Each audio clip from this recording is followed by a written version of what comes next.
ओं नमो भगवते वासुदेवाय।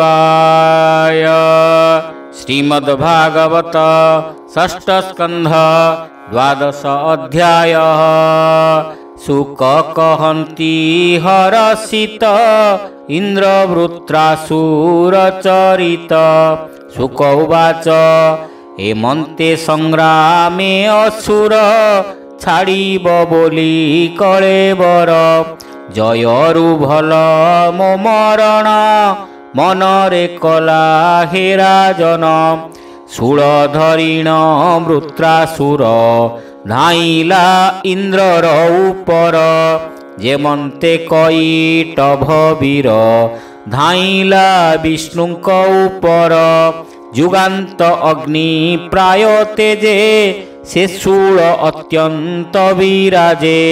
वृत्र असुर चूड़ामणि इंद्रंकु प्रहारिला आणी। घोर शबद रोषे कला पापिष्ठ मलुतु बोइला। आकाशु ग्रह उल्कामान खसी पड़िले तत्क्षण। दुर्जय देखिण असुर भये कंपिले सुर नर। वज्र को धरी देवराज छेदिले तार एक भुज। परिघ घेनी आर करे धाइला इंद्रर उपरे। क्रोधरे परिघ उंचाई इंद्र को प्रहारिला नेई। इंद्र हस्तु वज्र खसिला अधोभूमि रे से पड़िला। अद्भुत देखी वृत्रकर्म सुरचारण सिद्धगण। सकले कले धन्य धन्य इंद्र संकटे छन्न मन। जेतेक सैन्य इंद्रंकर सकले कले हाहाकार। लज्जारे वृत्रर अग्रते वज्र न नेले इंद्र हस्ते। इंद्रंकु चाहि वृत्रासुर वचन कहई मधुर। वृत्र उवाच मनरे विषाद न कर। वज्र धरिण बेगे मार। युद्ध इच्छई जेउ नर। दुस्तर जयटी ताहार। जे जनरणे भीत होई जयर लेस तार नाही। उत्पत्ति पालन संहार जे प्रभु एहांक ईश्वर। सर्वज्ञ आदि सनातन अखिल पुरुष पुराण। ता बिनु जय बा अजय काहार बोले होई कह। जे प्रभु अखिलर ईश अखिल लोक जार बस।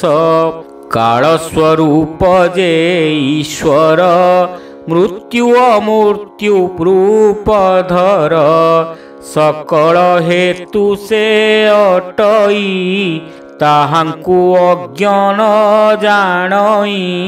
काष्ठर पितुली जे सन जगत ताहार भियाण। जेमंत जंत्रमय मृग प्राणिता बसे महाभाग। प्रकृति पुरुष जे दुई ता बिनु जड़ प्राय होई। सृष्टि करता अबा केही ता बिनु जेतेक अछई। सकल आत्मा रूप सेही अज्ञानी जानिब बा काहीं। हरि हरि बोला। सेही प्राणी की सृष्टि करी प्रतिपालन कुआचरी।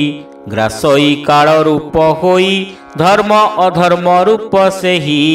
आयु संपद कीर्ति जेते प्राणीर हुई जुगते।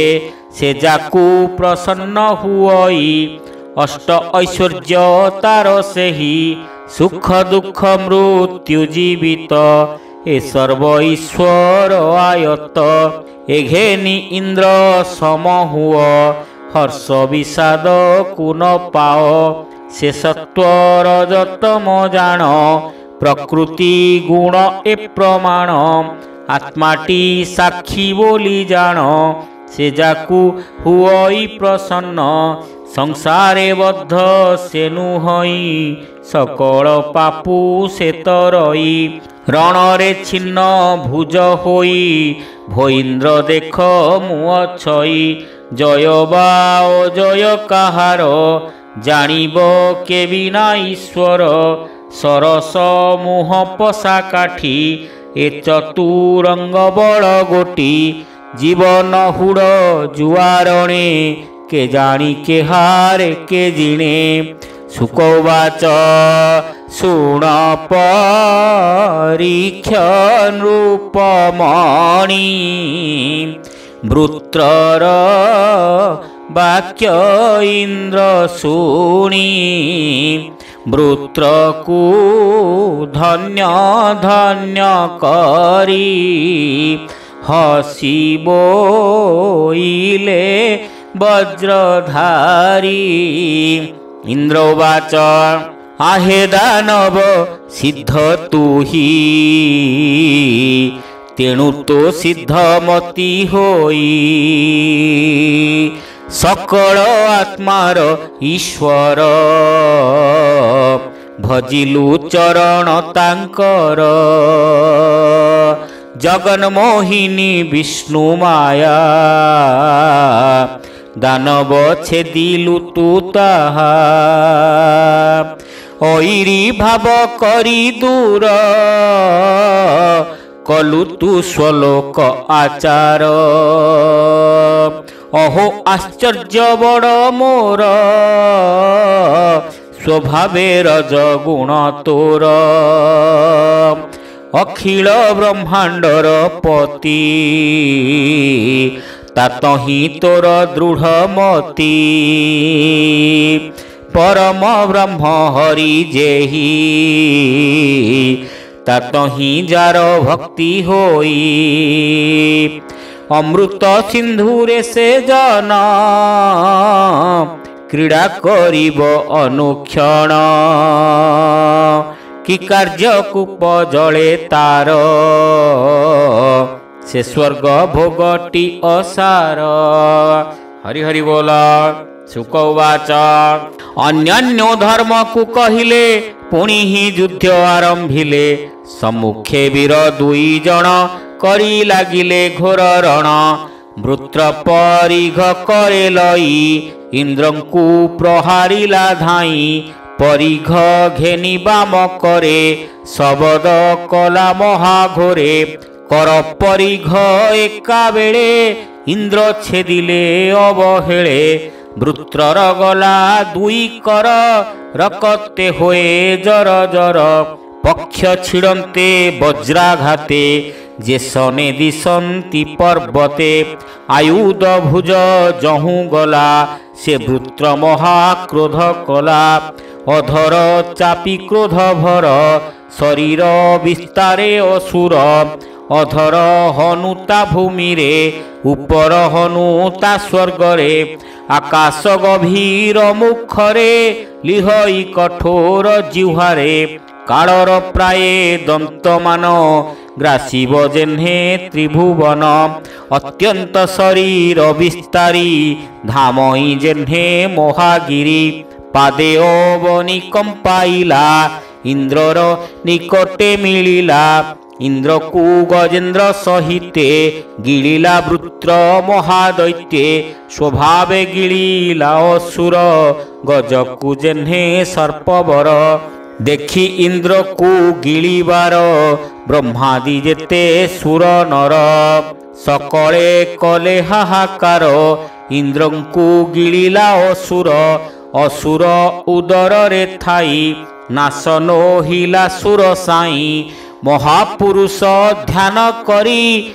जोग मार्ग को से आवरी पेट चिरिले वज्रे तार ଗର୍ଭରୁ ହୋଇଲେ ବାହାର ଆପଣା ବଳେ ଦେବବର ବଜ୍ରେ ଛେଦିଲେ ତାର ଶିର ବଜ୍ର ହିଁ ଅତି ବେଗେ ଗଲା କନ୍ଧରୁ ମସ୍ତକ କାଟିଲା ସମ୍ପୂର୍ଣ୍ଣ ସମ୍ବତ୍ସର କାଳେ ଶିରତା ପଡ଼ିଲା କତଳେ ଆକାଶେ ଦୁନ୍ଦୁଭି ତକ୍ଷଣେ ଶବଦ କଲେ ଦେବଗଣେ ସିଦ୍ଧ ଗନ୍ଧର୍ବ ଋଷି ଗଣେ ଆନନ୍ଦେ ହରଷିତ ମନେ ବୃତ୍ର ଶତ୍ରୁକୁ ସ୍ତୁତି କଲେ ହରଷେ ପୁଷ୍ପ ବରସିଲେ ବୃତ୍ରର ତହୁଁ ଜ୍ୟୋତି ରୂପ ବାହାର ହୋଇଲା ହେ ନୃପ ସକଳେ ଦେଖୁଥିଲେ ରହି ସାଲୋକ୍ୟ ପାଇଲା ସେ ତହିଁ ବୋଲଇ ଦାସ ଜଗନ୍ନାଥ ଇନ୍ଦ୍ରବୃତ୍ର ଯୁଦ୍ଧ ବୃତ୍ତାନ୍ତ ଭାବେ ବୋଲଇ ଦାସ ଜଗନ୍ନାଥ ଭାବେ ଇନ୍ଦ୍ରବୃତ୍ର ଯୁଦ୍ଧ ବୃତ୍ତାନ୍ତ। ହରି ହରି ବୋଲ। इति श्रीमद्भागवते महापुराणे पारमहंस्यां संहितायां षष्ठस्कन्धे वृत्रवधो नाम 12 अध्यायः।